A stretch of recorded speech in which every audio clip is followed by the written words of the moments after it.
Thank you very much. I hope you don't mind. I have to speak English. I don't speak any Russian. So spasiba for coming and attending. I do hope this talk is somewhat educational, but it's also tries to be a little fun. So you're allowed to laugh if you find something funny. Hopefully you do. I had fun writing this talk, and it's a little different from what I normally do. So I'll go through, explain who I am, why I'm here, why this talk should be interesting, and then go into some of the details. We will get into sort of some low-level parts of IoT and devices, not real deep, not real challenging, but thought-provoking. So hopefully you'll find it interesting. So who am I? My name is Matt Schuetze. I'm the, oops, what happened? There we go. I'm a product manager for a company called Azul Systems. Azul has an office here in St. Petersburg. I've been working there all week. It's on Petrovskaya, I think. Not sure the name of the street, but it was about a 20-minute walk to get here, so not far at all. Azul creates Java virtual machines. We have two products. One's called Zulu, which is a free open source download JVM built from OpenJDK. You can go and play with that tonight. And the other is called Zing, which is an advanced Java virtual machine for server workloads. Anybody here use Java? Just commonly? Okay, that's about right. So most people equate Java with Oracle or Java with IBM or Java with Red Hat, but Java is also an Azul product, so that's really why we exist. We're the only company only building JVMs as their only work product. So when Azul ever has a product launch, I'm involved with taking the launch out into the market. So writing some materials and going to trade shows. I also am a participant in the council that governs the Java community process, which is the consortium of companies in addition to Oracle that build the standards that represent the next Java release. So I went to the JCP meeting in San Francisco just 2 weeks ago. And I also run a Java user group. I live in Detroit, Michigan, in the United States, and so I'm the lead organizer of the Detroit Jug. Jugs are all over the world. User groups pop up here and there, and so I took over running that last January. So it's been running for about 2 years. We have almost 1,500 members, so it's a pretty good sized user group in terms of volume. And I'm a big friend of Duke. Duke is the mascot of Java, so I got tons of pictures of me with Duke. But I also admit fully that I don't do this alone. I stand on shoulders of giants. We all do in this industry, and so I'm going to say that right up front. We stand on the shoulders of giants, and we're going to actually use some of those giants later in this talk to stand on their shoulders. So what are we going to get into? This talk is a mix of about 4 different concepts, and they come at you in layers. The reason we're starting off with talking about Internet of Things, IoT, is this is going to be talking about software you put on devices that talk to software running on other devices. And the system overall together is the typical picture of IoT. And people do use Java for IoT, and I'll get into the places they do, but the picture that we always start with is very simple. There's a front end, which is a physical phenomenon that's usually got some sort of sensor or actuator, or some sort of thing that interacts with the real world. And it's got some local intelligence, but it communicates with the back end through a gateway. And then magic happens in the cloud. There's telcos and communications or some other link, and then your back end services have data concentration, some logic, some storage, some analytics. So a more detailed picture looks something like this. Where when you actually get into the details of types of sensors, types of gateways, types of security services, types of storage, device management, control, routing, analysis, it's a much more complicated animal. And so from Azul's perspective, why do we care about IoT? Well, you can actually use our Zulu and Zing products in many of the functions that form an IoT system, whether it's the front end, devices and gateways, or the back end, behind your telcos, so running on your server farms, or in the cloud, or wherever you're hosting your analytics. So that means, it's my day job. I have to make sure that when someone calls us and says, can we use your products in IoT, the answer is yes. What part are you going to put where, and so which product do you use for that use case? So that's going to sort of sets the stage for IoT. Now, what does that have to do with feeling lucky, which was the talk title? The title is interesting because I want to try to show, my thesis is that casinos and gaming are an interesting IoT use case. And they're interesting from a software perspective and from a gameplay perspective, and specifically because they have an element of luck or chance or fairness. To me, those are very synonymous things. You are playing against both random chance, and maybe you'll be lucky, And you're playing against something that you hope is fair, so it's true to the odds of the game, so you're not being cheated. So we're going to see those themes come back as we go. Luck versus chance versus fairness. And when it comes down to it, most electronic versions of games have to have a source of random numbers. So we're going to dive into what random numbers mean in terms of gameplay, especially electronic versions, but related to casino games. And we'll do that in the context of Java. Then, since we're talking about random numbers, you have to talk about entropy, which is an outcome of the second law of thermodynamics. So we'll touch on that. And then when we get back to the IoT part, there is a real world impact of hardware because random number generation in software has a flaw. And we'll get into why that's true.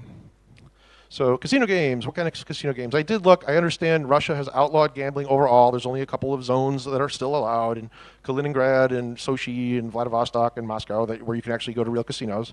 But if you travel abroad, you go to Macau, you go to Vegas, you can still play these games. And the sort of games that are easy to visualize in code are, a couple of players and a physical thing like a blackjack deck or a craps that you're rolling dice on a table.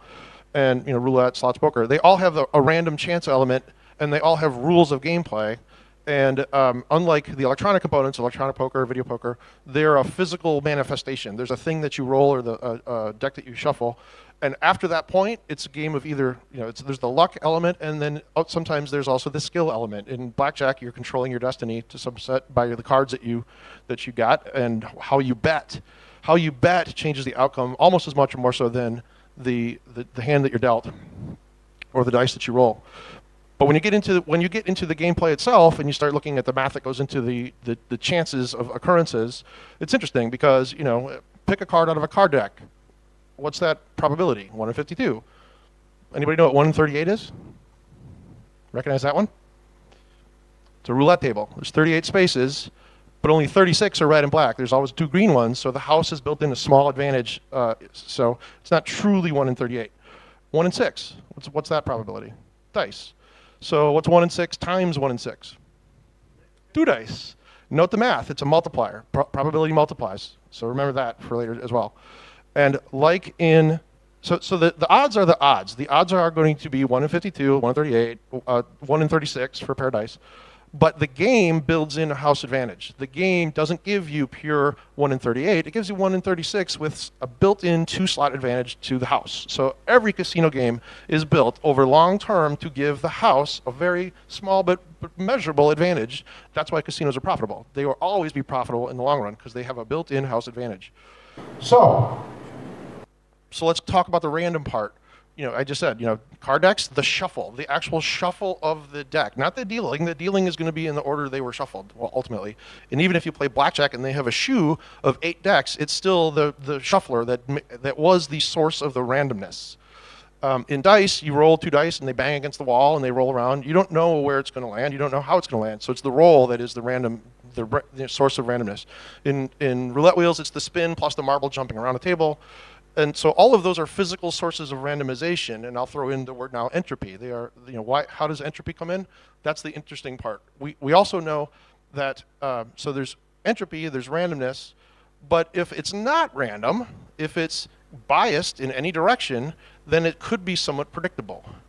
If the outcome is predictable, it's not fair. Somebody is cheating. Your adversary is not letting you play fairly against the random the randomization of the outcomes. So how does that relate to software? Now we're going to dive down another layer into Java code examples. Real simple code, not anything complex. But we're going to look at what a shuffle or a dice roll or a roulette looks like. So here's a real simple method in Java. It's a card shuffle. You basically are doing two very simple things. One is you're going to create a set of random numbers that you can use. The actual constructor for the random class is not only creating, it doesn't actually create random numbers. What it's doing is creating a set of pseudo-random numbers that follow a normal distribution pattern, and it is seeding itself with a random seed. So you're getting, as best as you can in software, a set of random numbers. And then every time you ask for a random number, it's just taking the next one out of the set that was created. That's all happening under the hood. You don't see that in your code. Your code just calls a constructor and grabs the next number. In this case, this is stacking a deck in random order. You can do this in a single method call, or a single line of code, if you use collections, where shuffle is already a method. You don't see that the constructor was there. You don't actually take one by one. You can shuffle the whole deck in one call. Same now with dice. How do you do dice? Well, here we created a pseudo-random set of numbers, and we're taking two of them, rounding them up to 6. So you can't get 0 through 5. You're going to get 1 through 6, and then you add them together to be the sum of the roll. And the odds of the combinations wind up with a probability tree like this, where it's 1 in 36 for each side, but the chances of you landing on a 7, which can be either very good or very bad in craps, that's the most likely outcome.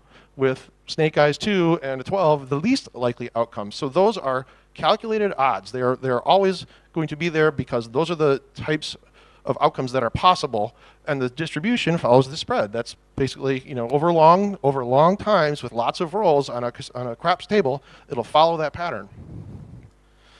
So let's talk about randomness. We said that there's a physical manifestation in the randomness. Okay. Well, let's put some numbers behind the quantification of randomness and explain what I was talking about, the flaw in software when it comes to random numbers. So random behavior is noisy. When we say noisy, chit-chat, net chatter? Well, kind of. Random behavior implies a highly disordered state. If we actually get into thermodynamics, then it's called microstates. But the reality of electronics is analog circuits always have noise. Amplifiers have noise, resistors have noise. Everything in an analog circuit has some level of noise. You care very much about the signal-to-noise ratio. In digital circuits, where it's ones and zeros, we've basically rejected noise. There is noise, and there will be noise on communication lines, but because it's forced into, most circuits are going to be forced into a 0 or 1, you've taken away a very large component of the noise factor. And all software that you write in any language, whether it's Java or C or C++, is writing on that digital circuit. So software cannot pick up noise by itself. But when you actually get into where you need randomness, you want random behavior, you want a source of entropy, you want a source of the randomization to give you the chance to come out with fair numbers.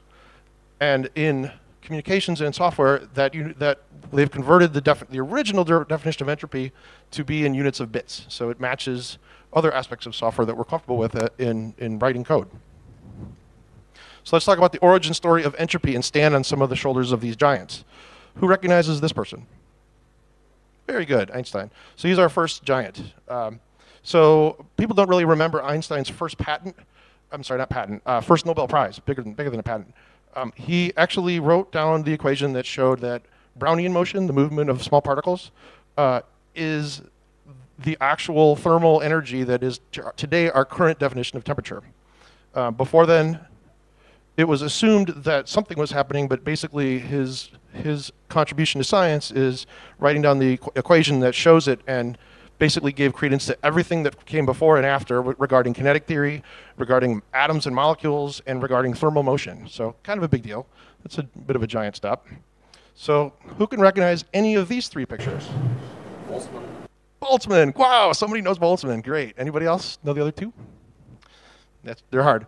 So first one is Sadi Carnot. He's a French engineer who basically is credited with mathematically proving that entropy is a quantity.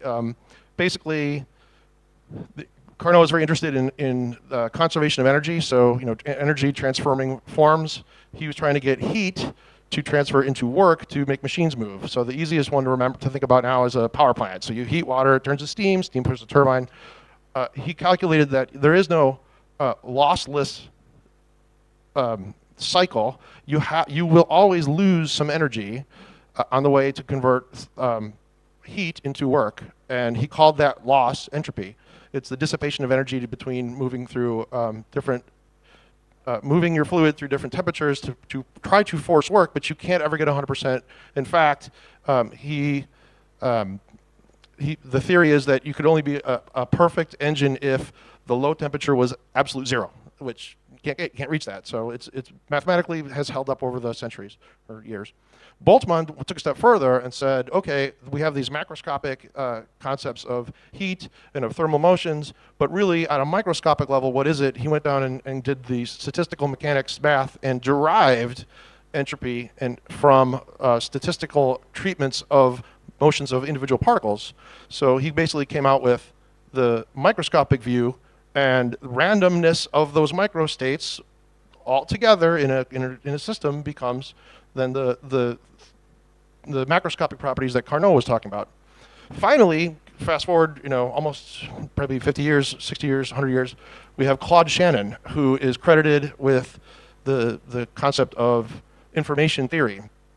And he studied losses of signal down phone lines for Bell Telephone and came up with a very poignant and tight mathematical theory about information that can be passed through signals, and that if there is loss, that loss is called uncertainty. But it's a useful way to quantify uncertainty in signals. So that's why people throw around entropy today. It starts with the second law of thermodynamics. Second law of thermodynamics is fun because you can say in an isolated system that entropy is always increasing. And then you could also, if you look at the whole universe as a system, entropy is always increasing. You can say the universe tends towards randomness. And so I have this battle with my wife. Like, she hates it when we leave the kitchen a mess.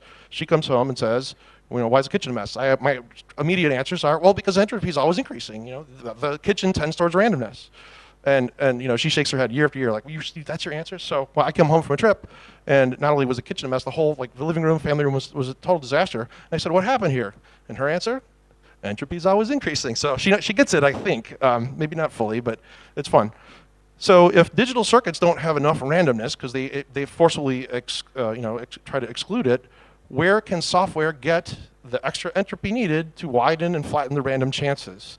And so that's why this is not just games. The way you get numbers, random numbers, through entropy is used not just in gambling and lottery, but also science. It's also used in security. All cryptography uses random numbers. And in Java, the random number generators are part of the cryptography architecture. So all secure communications use random numbers and need an entropy source. And so, why? Because an encrypted message is indistinguishable from random characters. You need the randomness to make it look like it's just garbled. You can't tell. And your adversary, who might want to break it, can't tell either. So where do you get entropy? In a JVM, entropy comes usually from the underlying operating system. If you actually open up a Java runtime, there's a file in the security folder called java.security. You look at it, there's an entry called secure-random.source. And the default is point at the Linux file system dev-random. And you can also switch that. It's actually a thing you can change. You can change it from random to urandom to if you have some other source. And the only thing that is providing is the random seed. So that constructor back that we saw before is going to grab a random number from that file, use it as the seed to create the pseudo-random distribution. And but the interesting thing about this is you could plug in another source of random numbers. Why is that interesting? Well, if we just said the computer can't get enough entropy for truly random numbers, well, even if you use the base operating system, it's insufficient. How do you get more? And this is where things get fun. What's the coolest thing you could plug in with random behavior? You plug in a lava lamp. I think that's a great source of entropy. Where does it get its entropy? Well, it's a little bit of thermal, and a little bit of hydrodynamics, because you've got these bubbles forming and really cool patterns. You just hook up an optical sensor, now you have your entropy source. And the pros, yeah, it's chaotic, it's not linear, and it's groovy. It's really fun to have a lava lamp. The cons against a lava lamp, though, if you spill it, you have a big mess, and those lamps are really hot. So not really practical to plug in a lava lamp to your IoT device and use that for random numbers. So the next fun one is a banana. Why would you ever use a banana? Well, bananas have an entropy source, and that's radioactivity. Bananas are concentrated in potassium. Potassium always has some amount of potassium-40, which is naturally radioactive, with a 1.2 billion year half-life. So it emits beta particles at a random time. You don't know when they're going to fire, so all you have to do is hear the clicks on your Geiger counter, and now you have a source of random numbers, random times. But what's the downside? Banana peels are slippery, dangerous. You don't want to slide on your banana.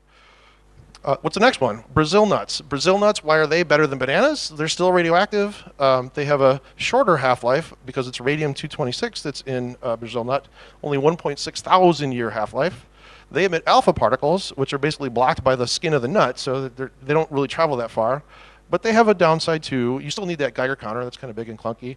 And the radium decays into radon gas, which can then get out of the nut and wind up all over the place. So that's not good either. So what do you really do if you want entropy sources? The answer really is plug in a device that is meant to be an entropy source. And there are many devices on the market that are small enough and portable enough to be placed inside of a USB stick and snap it in.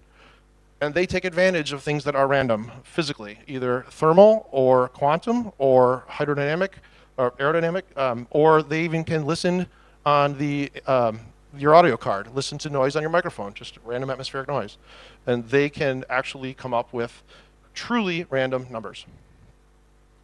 So back to code, what happens now when you want to use these secure random numbers? Well, in Java, you just change your call from random to secure random. Now you're invoking you're actually using the cryptographically secure number generator invoked through the Java cryptography architecture. Same with the collections. You're basically changing one call. Same with dice. So pretty simple change. But in terms of those probabilities, the 1 in 6, how many bits of entropy is that? 2.5, or almost 2.6. 1 in 38, it's 5 bits of entropy. So if you think you're going to crack a cipher, and the cipher is a 128-bit cipher, you want double that. You want double the number of bits of entropy. So for me to get 256 bits against a 128-bit cipher, I would need to roll the dice 10 times and grab all those numbers. And the cool thing about entropy in bits is, you remember we saw that probabilities multiply, but these are logarithms, so they add. It makes it very simple. Every dice roll, you don't have to multiply the probability, just add the bits of entropy. So 10 rolls is 25.8. Another 10 rolls, okay, I guess it's 100 rolls of the dice to get 256 bits of entropy, 258. So here's a conclusion. Why did I care about this? Why did I write this talk? I care about fairness. When I go to a casino or play a game online, I want to know that it's not rigged. And the reality is, the integrity of the software that the gaming companies use is what makes them viable. And if they were ever rigged or fixed, they're either state commissions or the market itself would basically dissuade anybody from using those casinos. Why else do I care? And this was the business aspect. Just the electronic casinos, not even counting the physical casinos, were $51 billion in revenue expected in 2018 forecast. The casino floor machines themselves are a good side for our Zulu product to bring numbers and facts back to the back house of the casino. Online action or gaming can be made more smooth and more responsive using our Zing JVM. And there are sites out there where they are already using Java to power the gameplay, so I want that business. These are some of the other gaming companies I found are using Java to create games online. And in summary, it's not a game. I mean, IoT, cryptography, and gameplay, they all rely on entropy, and so that's how you use the fact of unpredictability to make sure things are fair, both at multiple levels, both gameplay and in cryptography. And in Java, if you ever want to bring back in a truly random number generator, you can, but you have to bring in some outside source, plug it in through the operating system, and then you can use secure random, which will self-seed and create a cryptographically safe set of numbers, but you still need that hardware element to make sure that your entropy pool does not get exhausted by too many calls into dev random. And final note, get lucky. You can get lucky with Java, especially if you come to Azul for it. If you want further information, there's a great article by Cisco on the basics of entropy. There's also an actual RFC for random numbers by the IETF. And if you're interested in both of those, I recommend you look them up. So thank you for your time. Glad you could listen in. Thanks, Matt. And I hope a lot of questions. Close. Okay. As we know about IoT devices, is actually radio frequency based devices. And as we know from the physics, the radio area is the most noisy and most entropious area. Why you not use radio frequencies devices that included true random generations inside your solutions? Because as I know, most of random generators like Bluetooth, like Wi-Fi can use it, and they must use it because it's physics of processes.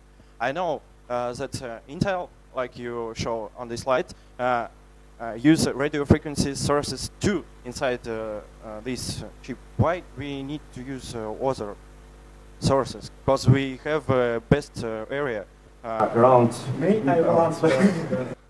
Go ahead if you have an answer. And we all know that modern CPUs have hardware. That is also true. I think it's not a good idea to use radio ether as a random number generators, because if someone knows it, he can send radio wave, and the number of the generator may not random. Yeah.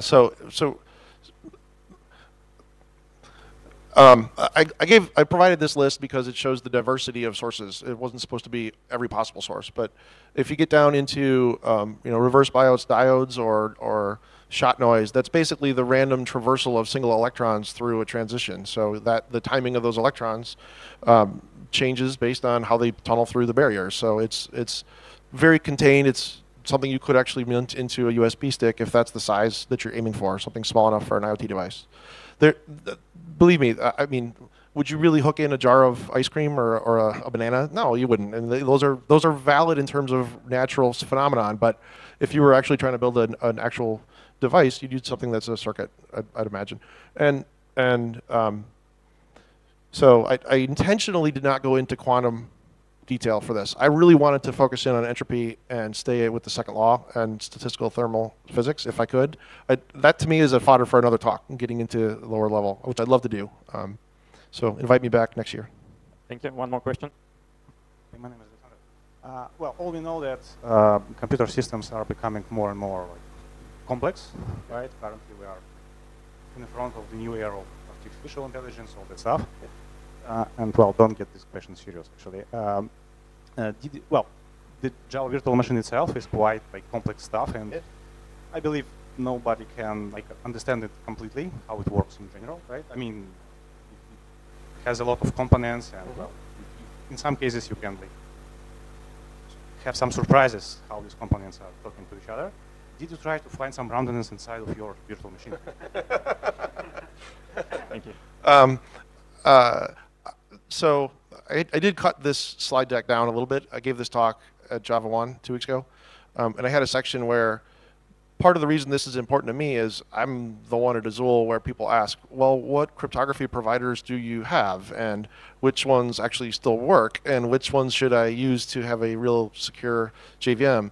And so it forced me to actually study how is the JVM constructed? What is the JCA? What is the cryptography architecture? What are the providers for elliptic curves, for hashes?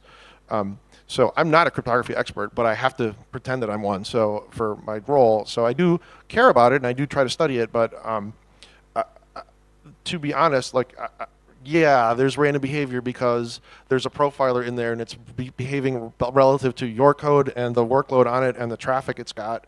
But I would not rely on that to generate my cryptographically safe numbers. I would just as soon have a naturally occurring physical phenomenon that can't be adjusted or influenced by an adversary, which the other slide I had to take out had that when you're playing games, especially electronic casinos, are you playing against the house, or are you playing against a good software developer who can bias the outcome really easily by changing the code? So that's the other thing. Are you playing against the odds, or are you playing against someone's good or bad software?